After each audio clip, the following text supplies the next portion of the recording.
ആഗോള കത്തോലിക്കാ സഭാ തലവൻ കാലം ചെയ്ത ഫ്രാൻസിസ് മാർപ്പാപ്പയ്ക്ക് വിട പറയാൻ ലോകം. ഇന്ന് ഉച്ചയ്ക്ക് 1:30-ക്കാണ് വത്തിക്കാനിൽ സംസ്കാര ചടങ്ങുകൾ നടക്കുക. സെൻറ്റ് പീറ്റേഴ്സ് ബസിലിക്കയിലെ പൊതുദർശനം പൂർത്തിയായി. രാഷ്ട്രപതി ദ്രൗപദി മുർമുവിൻ്റെ നേതൃത്വത്തിൽ ഇന്ത്യൻ സംഘം മാർപ്പാപ്പയ്ക്ക് അന്തിമോപചാരം അർപ്പിക്കാൻ വത്തിക്കാനിലെത്തിയിട്ടുണ്ട്.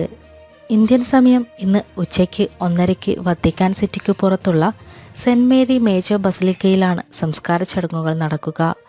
ലോകരാഷ്ട്ര തലവന്മാർ ഉൾപ്പെടെയുള്ളവർ ചടങ്ങിൽ പങ്കെടുക്കും. കേരളത്തിൽ നിന്നും മന്ത്രി റോഷി അഗസ്റ്റിൻ്റെ നേതൃത്വത്തിലുള്ള പ്രതിനിധി സംഘവും വത്തിക്കാനിലെത്തിയിട്ടുണ്ട്.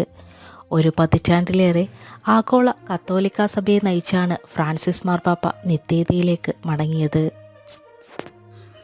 അർജന്റീനയിലെ ബ്യൂണസ് ഐറിസിൽ 1936 ഡിസംബർ 7 ജനിച്ച അദ്ദേഹത്തിൻ്റെ യഥാർത്ഥ നാമം ഹോർഗെ മരിയോ ബർഗോളിയോ എന്നായിരുന്നു.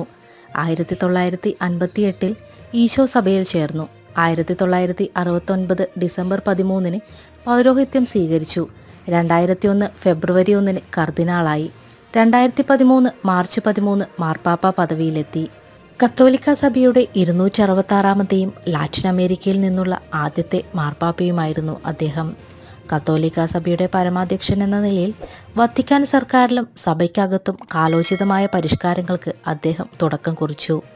ലോകസമാധാനത്തിനും അനുരഞ്ജനത്തിനും വേണ്ടി പ്രവർത്തിച്ച അദ്ദേഹം വൈദികരുടെ ബാലപീഡനങ്ങൾക്കെതിരെ ശബ്ദമുയർത്തി. ഭരണരംഗത്ത് പങ്കാളിത്തം ഉറപ്പുവരുത്തിയെങ്കിലും വൈദിക വൃത്തിയിൽ സ്ത്രീകളോടുള്ള സമീപനത്തിൽ പരമ്പരാഗത നിലപാട് അദ്ദേഹം തുടർന്നു.